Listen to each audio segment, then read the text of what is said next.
Quien no aprende a habitar su propia soledad, jamás oirá la ley secreta que gobierna su vida. Existe un secreto que los hombres más brillantes de la historia descubrieron, pero que la mayoría llevó a la tumba sin revelarlo. Schopenhauer lo escribió en sus diarios privados. Nietzsche lo vivió en las montañas de Suiza. Tesla lo practicó en su laboratorio. Y hoy vas a entender por qué este conocimiento puede liberarte de una de las prisiones más sofisticadas que la sociedad ha construido. Una prisión tan sutil que ni siquiera sabes que estás dentro. Una prisión llamada amistad obligatoria. Lo que estás a punto de descubrir no es una opinión. Es el resultado de siglos de observación filosófica sobre la naturaleza humana. Y te advierto, una vez que comprendas esto, no podrás volver a ver tus relaciones de la misma manera. Porque lo que Schopenhauer descubrió no fue que las amistades son malas, descubrió algo mucho más perturbador. Descubrió que la mayoría de los hombres sacrifican su genio en el altar de la mediocridad social y lo hacen creyendo que están siendo virtuosos. Permíteme hacerte una pregunta que probablemente nunca te has hecho con honestidad brutal. Si tuvieras que elegir entre alcanzar tu máximo potencial o mantener todas tus amistades actuales, ¿qué elegirías? Y no me respondas lo políticamente correcto. Responde con la verdad, porque Schopenhauer observó algo fascinante. Los hombres que cambiaron el mundo raramente tuvieron círculos sociales amplios, no porque fueran antisociales, sino porque entendieron que la grandeza requiere un tipo de soledad que la mayoría considera locura. Desde tu primer día de escuela te programaron con un mensaje: si no tienes muchos amigos, hay algo roto en ti. Te mostraron películas donde el héroe siempre tiene un grupo leal. Te vendieron la narrativa de que el éxito se celebra en compañía. Te hicieron creer que la soledad es el síntoma de un fracaso social. Pero déjame mostrarte la trampa oculta en ese mensaje. No te dijeron que cada hora que inviertes en mantener esas relaciones es una hora que no estás invirtiendo en construir algo extraordinario. Schopenhauer dedicó años a estudiar por qué los genios de su época eran incomprendidos. Y llegó a una conclusión devastadora. No es que la sociedad rechace a los genios, es que los genios deben rechazar primero a la sociedad, porque el precio de la aceptación social es la conformidad mental, y la conformidad mental es la muerte del pensamiento original. Cuando pasas 5 horas a la semana escuchando los mismos problemas de las mismas personas, tu mente comienza a operar en su frecuencia. Te adaptas, te ajustas, te vuelves promedio por ósmosis. Analicemos la anatomía de una amistad moderna con la frialdad de un cirujano. Cada relación funciona como un contrato implícito de intercambio. Yo te doy atención, tú me das validación. Yo finjo interés en tu vida, tú finges interés en la mía. Yo voy a tu boda, tú vienes a la mía. Pero aquí está lo que nadie te dice. Este intercambio está completamente desequilibrado para el hombre que busca trascendencia, porque mientras tú das energía creativa, ellos te devuelven entretenimiento. Mientras tú compartes visión, ellos te devuelven chismes. Mientras tú ofreces profundidad, ellos te devuelven superficialidad. Schopenhauer escribió algo que la mayoría malinterpreta. Dijo que el hombre común no puede tolerar la soledad porque no puede tolerar su propia compañía. Y esta es la distinción crucial. No estamos hablando de aislamiento como escape. Estamos hablando de soledad como elección estratégica. El hombre débil huye hacia las personas porque su mente es un lugar incómodo. El hombre fuerte elige la soledad porque su mente es su laboratorio más valioso. Piensa en esto. Cada vez que tienes una conversación trivial sobre el clima, sobre deportes, sobre celebridades, estás entrenando a tu cerebro a pensar trivialmente. Cada vez que te obligas a reír de chistes mediocres, estás entrenando tu sentido del humor a ser mediocre. Cada vez que ajustas tus opiniones para evitar conflicto social, estás entrenando tu carácter a ser flexible en lugar de firme. La neuroplasticidad no distingue. Tu cerebro se moldea por repetición y si repites interacciones superficiales suficientes veces, te vuelves superficial. Ahora aquí viene la parte que más incomoda. Las amistades no solo consumen tu tiempo, consumen tu identidad. Porque los seres humanos son criaturas miméticas. Nos convertimos en el promedio de las 5 personas con las que más tiempo pasamos. No es una metáfora inspiracional, es neurociencia. Tus neuronas espejo copian los patrones de comportamiento de quienes te rodean. Si tus amigos son conformistas que trabajan trabajos que odian y se quejan los fines de semana, tu cerebro comenzará a normalizar ese patrón. Si tus amigos tienen miedo de tomar riesgos, tu sistema límbico aprenderá que el riesgo es peligroso. Schopenhauer observó que los hombres ordinarios necesitan constante refuerzo social porque sus convicciones son prestadas. No tienen principios internos sólidos. Tienen consensos grupales, por eso necesitan reunirse constantemente para verificar que todos siguen creyendo las mismas cosas. Pero el hombre extraordinario no necesita ese refuerzo porque sus convicciones nacen de su propia reflexión. Ha pensado profundamente sobre lo que cree y por qué lo cree. No necesita que nadie más esté de acuerdo porque su validación es interna. Déjame presentarte un concepto que Schopenhauer desarrolló, pero que pocos entienden correctamente: el concepto del espacio óptimo. Igual que los puercoespines en invierno que se acercan para darse calor pero se lastiman con sus espinas, los humanos buscan cercanía pero se hieren emocionalmente. La mayoría interpreta esto como que debemos encontrar el equilibrio perfecto, pero Schopenhauer estaba diciendo algo más radical.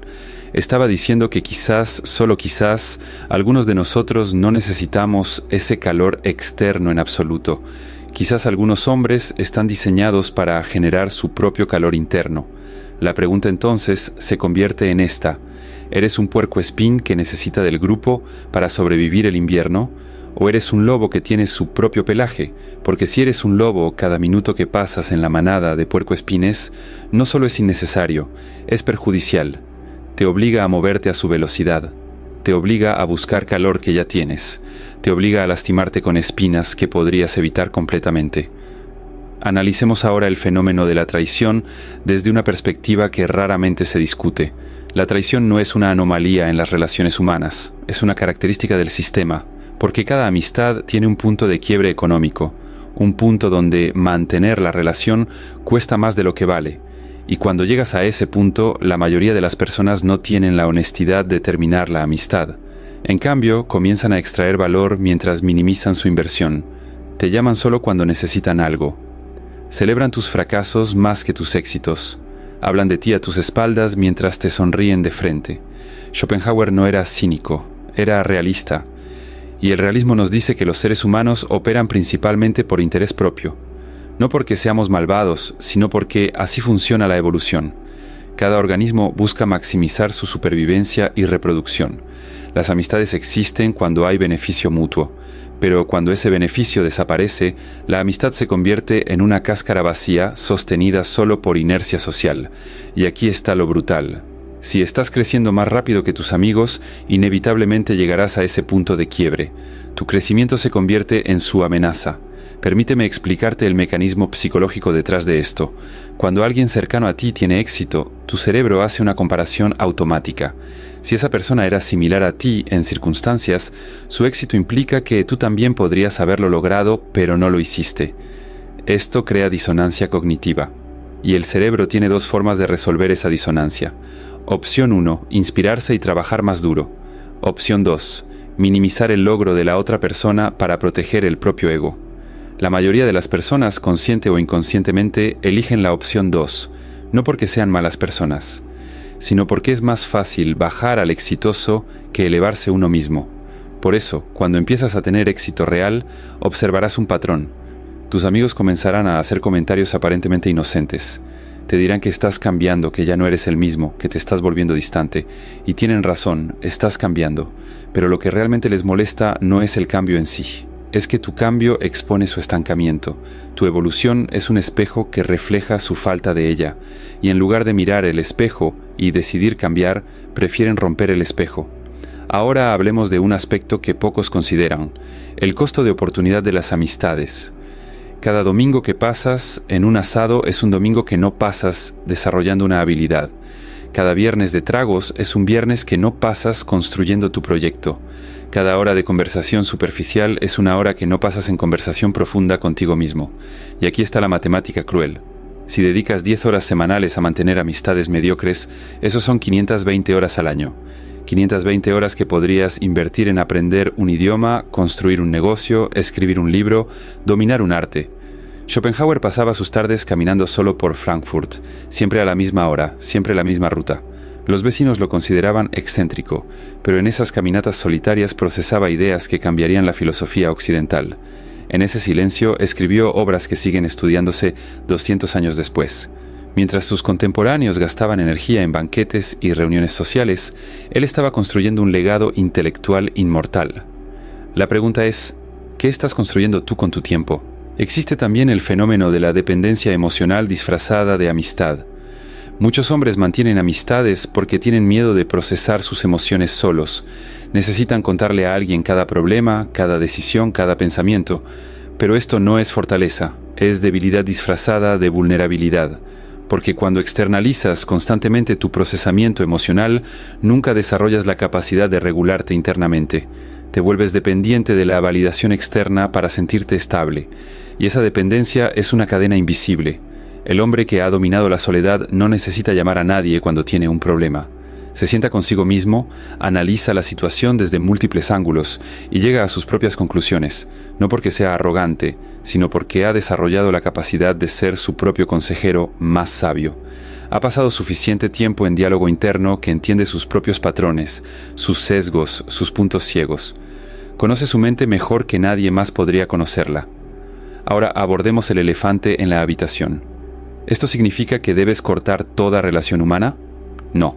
Significa que debes ser brutalmente selectivo. Schopenhauer no odiaba a las personas, simplemente tenía estándares extraordinariamente altos. Y aquí está el secreto que nadie te dice. Es mejor tener 0 amigos que tener 10 mediocres, porque las amistades mediocres no solo no agregan valor, activamente restan, drenan tiempo, energía y claridad mental. Si encuentras a alguien que genuinamente te desafía intelectualmente, que respeta tu tiempo tanto como tú respetas el suyo, que celebra tu crecimiento sin envidia, que puede mantener conversaciones profundas sobre ideas en lugar de chismes sobre personas, entonces quizás esa relación vale la pena, pero búscala con el mismo rigor que buscarías un socio de negocios. Porque eso es exactamente lo que es una sociedad, y no formarías una sociedad con alguien que no aporta valor equivalente. Hablemos también del concepto de soledad productiva versus aislamiento destructivo. El aislamiento destructivo es cuando huyes de las personas porque tienes miedo o porque te han herido. Es reactivo, defensivo y generalmente viene con resentimiento. La soledad productiva es proactiva. Es una elección consciente basada en la comprensión de que tu tiempo y energía son recursos finitos que deben invertirse sabiamente. No estás enojado con el mundo, simplemente entiendes que tienes una misión que requiere enfoque sin distracciones. Schopenhauer escribió que el talento alcanza metas que nadie más puede alcanzar, pero el genio alcanza metas que nadie más puede ver. Y aquí está el punto crucial. Si estás viendo metas que nadie más ve, ¿cómo esperas que te entiendan? ¿Cómo esperas que apoyen una visión que no pueden comprender? La respuesta es que no puedes. Y cuando aceptas eso, te liberas de la necesidad de explicarte. Te liberas de la frustración de no ser comprendido. Simplemente avanzas en silencio. Existe también una dimensión espiritual en esto que vale la pena explorar. Todas las tradiciones contemplativas, desde el budismo hasta el estoicismo, desde los monjes cristianos hasta los filósofos griegos, han enfatizado la importancia del retiro solitario. No como castigo, sino como práctica, porque en el silencio, sin las voces externas, finalmente puedes escuchar tu propia voz, y muchos hombres pasan toda su vida sin escuchar esa voz, porque está constantemente ahogada por el ruido social. Cuando estás solo, te enfrentas a preguntas que normalmente evitas. ¿Qué quiero realmente? ¿Qué creo verdaderamente? ¿Qué principios son negociables y cuáles no? ¿Qué estoy dispuesto a sacrificar? ¿Qué legado quiero dejar? Estas preguntas son incómodas, por eso la mayoría las evita llenando su vida de distracciones sociales. Pero son precisamente estas preguntas las que definen la trayectoria de tu vida. También está el factor de la autenticidad. Piensa en cuántas versiones de ti mismo has creado para diferentes grupos de amigos. La versión que eres en el trabajo, la versión que eres con amigos de la infancia, la versión que eres con conocidos nuevos. Cada versión tiene diferentes opiniones, diferentes niveles de honestidad, diferentes máscaras, y mantener todas esas versiones es mentalmente agotador, pero cuando estás solo, solo existe una versión, la real. Y vivir desde ese lugar de autenticidad completa es liberador de una manera que la mayoría nunca experimentará. Schopenhauer también observó que la verdadera individualidad solo puede desarrollarse en soledad, porque en grupo inconscientemente comenzamos a imitar, adoptamos expresiones, opiniones, gustos. Es un mecanismo de supervivencia tribal. Pero si quieres desarrollar una perspectiva genuinamente única, necesitas tiempo alejado de esa influencia mimética. Necesitas espacio para que tus propias ideas fermenten sin contaminación externa. Permíteme compartir algo que pocas personas consideran. Cada gran obra de arte, cada descubrimiento científico, cada avance filosófico, cada negocio exitoso nació en la soledad. No en reuniones grupales, no en lluvias de ideas colectivas, sino en la mente de un individuo que pasó tiempo suficiente solo para desarrollar algo original. Da Vinci en su taller, Einstein en sus experimentos mentales, Dostoyevsky en su celda. Todos ellos necesitaron soledad prolongada no como accidente, sino como requisito. Y ahora la verdad más difícil de aceptar. Al final, todos morimos solos. Puedes tener 1000 amigos, pero ninguno puede acompañarte en ese tránsito final. Ninguno puede morir por ti o contigo. Es la experiencia más solitaria que existe. Entonces, ¿no tiene sentido prepararse para esa realidad aprendiendo a estar cómodo con la soledad ahora? El hombre que evita la soledad toda su vida entra en pánico cuando llega lo inevitable. Pero el hombre que la abrazó, que la exploró, que la dominó, ese hombre puede enfrentar su propio final con serenidad. No estoy sugiriendo que te conviertas en un ermitaño que odia a la humanidad.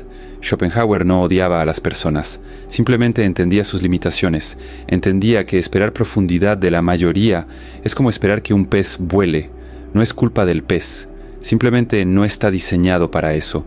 La mayoría de las personas están diseñadas para conformidad, para comodidad, para seguridad. Y eso está bien para ellos, pero si tú estás diseñado para algo más, forzarte a encajar es una traición a tu propia naturaleza. La soledad no es una sentencia, es una elección. Es elegir calidad sobre cantidad, profundidad sobre superficie, significado sobre entretenimiento. Es entender que tu tiempo en este planeta es finito y cada minuto gastado en relaciones que no te elevan es un minuto robado a tu potencial. Es reconocer que la verdadera libertad no viene de tener muchas opciones sociales, sino de no necesitar ninguna. Cuando llegas a ese punto donde puedes sentarte solo en una habitación sin teléfono, sin distracciones, sin necesidad de llamar a alguien o ver a alguien, y estar completamente en paz, has alcanzado una forma de libertad que la mayoría ni siquiera puede imaginar, porque ya no eres esclavo de la validación externa. Ya no necesitas el ruido constante para sentirte vivo. Has encontrado algo mucho más valioso. Te has encontrado a ti mismo. Schopenhauer pasó sus últimos años exactamente como quiso, solo, con sus perros, con sus libros, con sus pensamientos. No estaba amargado, no estaba triste, estaba en paz, porque había construido un mundo interno tan rico que el mundo externo se volvió opcional. Y ese es el objetivo final, no rechazar a las personas por resentimiento, sino trascender la necesidad de ellas por plenitud. Así que te dejo con esto. La próxima vez que sientas culpa por cancelar planes, por no responder mensajes inmediatamente, por preferir estar solo, recuerda que no le debes explicaciones a nadie sobre cómo eliges invertir tu vida. La sociedad te dirá que hay algo malo contigo, que necesitas ser más social, que deberías salir más. Pero la sociedad está diseñada para crear conformidad, no grandeza, y tú debes decidir qué prefieres, aceptación o realización, porque raramente puedes tener ambas. La soledad es el precio de la excepcionalidad, y es un precio que vale absolutamente la pena pagar.